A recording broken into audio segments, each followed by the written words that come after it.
Hello बच्चों, अभी हम क्लास 8 चैप्टर 4 इलेक्ट्रोमैग्नेट वाला चैप्टर कर रहे हैं। अब इसमें पिछले वाले पार्ट में यहाँ तक हमने कंप्लीट कर लिया था।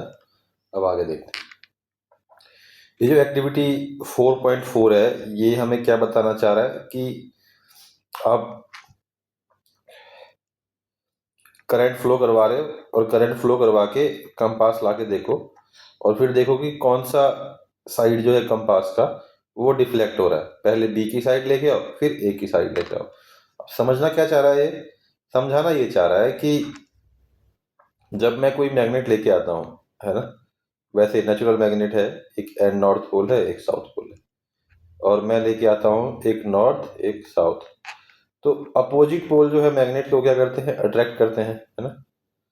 तो ये जो है आपस में अट्रैक्ट करके चिपक जाएंगे। बट अगर यही जो है मैग्नेट, ये साउथ पोल हो, ये साउथ पोल हो, ये नॉर्थ हो, ये नॉर्थ हो, सेम सेम पोल आपस में आ गए, तो ये क्या करेंगे, रिपेल करेंगे, एक दूसरे को पुश करेंगे, है ना। तो ये चीज इस वाले एक्सपेरिमेंट से हमें समझना है कि जैसे एक नेचुरल मैग्नेट के पोल्स होते हैं, वैसे इलेक्ट्रोमैग्नेट के भी पोल्स होते हैं, है ना।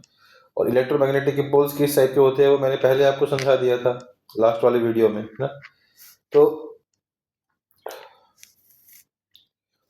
ये क्या कह रहा है कि हमने जैसे सीखा कि दो मैग्नेट, है ना, जब पास में लाया जाता है और उसके अनलाइक पोल्स होंगे तो अट्रैक्ट करेंगे एक दूसरे को, क्लियर है ना। तो ये कह रहा है कि अगर एक कंपास का नॉर्थ पोल अट्रैक्ट हो रहा है, मान के चलो जैसे इसका नॉर्थ पोल अट्रैक्ट हो रहा है इसकी तरफ, इसका मतलब तो ऑब्वियस है कि ये साउथ पोल होगा। तो इस तरीके से एक मैग्नेट जिसका ऑलरेडी आपको पता हो, उसकी हेल्प से आप पता कर सकते हो कि जो मैंने इलेक्ट्रोमैग्नेट बनाया है उसके पोल्स किस साइड है। तो क्या कह रहा है कि ऐसे ही ए, जो इलेक्ट्रोमैग्नेट का एंड ए है वो साउथ पोल हो जाएगा और जो एंड बी है वो नॉर्थ पोल हो जाएगा, ठीक है। तो हमने अभी क्या सीखा, जैसे एक नेचुरल मैग्नेट के पोल्स होते हैं वैसे ही ये इलेक्ट्रोमैग्नेट के पोल्स होते हैं, और वो हम नेचुरल मैग्नेट की हेल्प से पता लगा सकते हैं, ठीक है। अब एक इसमें क्या बोला गया है, थिंक लाइक अ साइंटिस्ट में, कि अगर आप आगे सोचो, जो भी आपने पढ़ा है उससे आगे अगर आप सोचो कि एक सिंगल सेल जो है वो खाली थोड़ा सा आपको करंट मिल रहा है एक सिंगल सेल से, है ना। तो मैग्नेटिक फील्ड क्या है, बहुत वीक है, और जो डिफ्लेक्शन है कंपास का वो क्या है, बहुत ही कम है। और आप देखोगे एक दो क्लिप को ही जो है, वो जो आपने सेटअप बनाया है, एक दो क्लिप को ही चिपका पाता है ना। और अगर एक बैटरी में आप बहुत सारे बैटरी लगा लो पैरेलल में और बहुत सारा थोड़ा सा करंट बढ़ा लो, तो आप देखो कंपैरेटिवली जो है फील्ड स्ट्रांग रहेगी और हैवी पार्टिकल को ये उठा पाएगा, और होगा क्या, और थोड़ा सा स्ट्रांगर मैग्नेटिक फील्ड बनेगा। तो डिफ्लेक्शन ज़्यादा हो जाएगी और कॉइल जो है और ज़्यादा क्लिप्स को अट्रैक्ट कर पाएगा या और हैवी सामान को उठा पाएगा, ठीक है। और या तो फिर आप क्या करो, कॉइल नंबर ऑफ टर्न्स बढ़ा दो। नंबर ऑफ टर्न्स मतलब ये देख रहे हो आप, ये जो ऐसे आपको लपेटे हुए हैं ना, ये टर्न्स बढ़ाओगे, है ना। तो टर्न्स बढ़ाने से भी जो कॉइल की स्ट्रेंथ है वो बढ़ जाती है। इसमें आपको बेसिकली अभी जब आपको हिंट दे रहा है, जब आप बड़े क्लास में जाओगे तो जो मैग्नेटिक फील्ड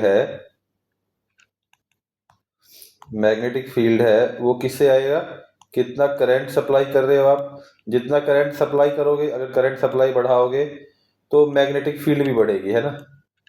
और क्या कह रहा है, अगर आप नंबर ऑफ टर्न्स बढ़ाओगे, नंबर ऑफ टर्न्स या कॉइल बढ़ाओगे, तो ये अगर बढ़ाओगे तब भी मैग्नेटिक फील्ड बढ़ेगी, है ना।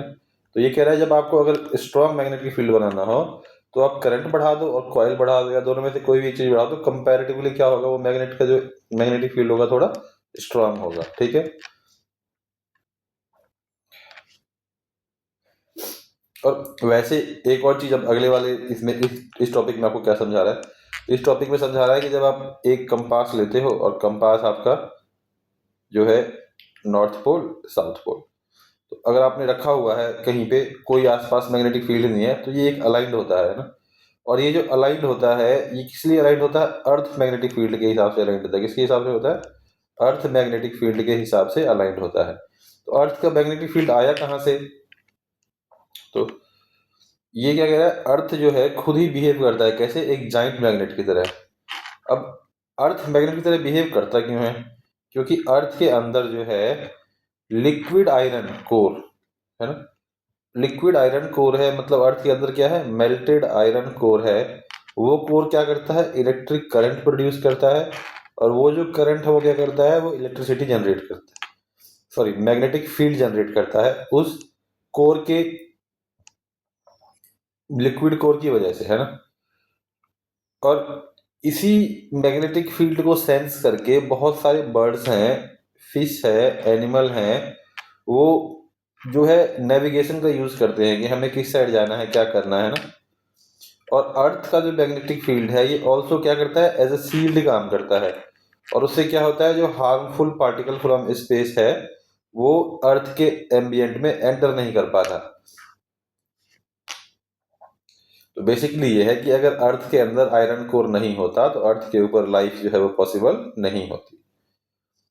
अब अगला क्या बताया आपको? अगला बताया है लिफ्टिंग इलेक्ट्रोमैग्नेट्स। लिफ्टिंग इलेक्ट्रोमैग्नेट्स मतलब जो भी आप बड़े बड़े क्रेन्स देखते हो, तो ये क्या स्ट्रॉन्ग इलेक्ट्रोमैग्नेट्स हैं। स्ट्रॉन्ग इलेक्ट्रोमैग्नेट्स हैं तभी तो ज्यादा वेट उठा पाएंगे। अगर आप देखोगे कुछ मूवीज में एक पूरे कार को उठा लेता है क्रेन में खाली इलेक्ट्रोमैग्नेट की हेल्प से, है ना।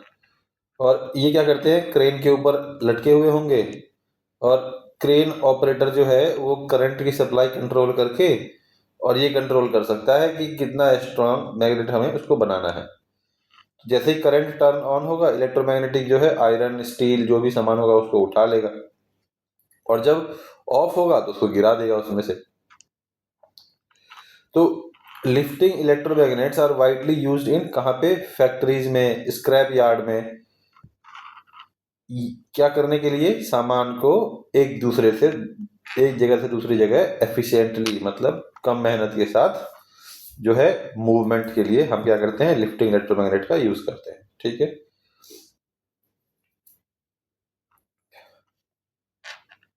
अब एक स्टेप आगे अगर आप सोचो, अभी तक जो हमने पढ़ा है कि जब इलेक्ट्रिक करंट फ्लो करती है वायर से, है ना, कंडक्टर से, तो मैग्नेटिक फील्ड प्रोड्यूस करती है।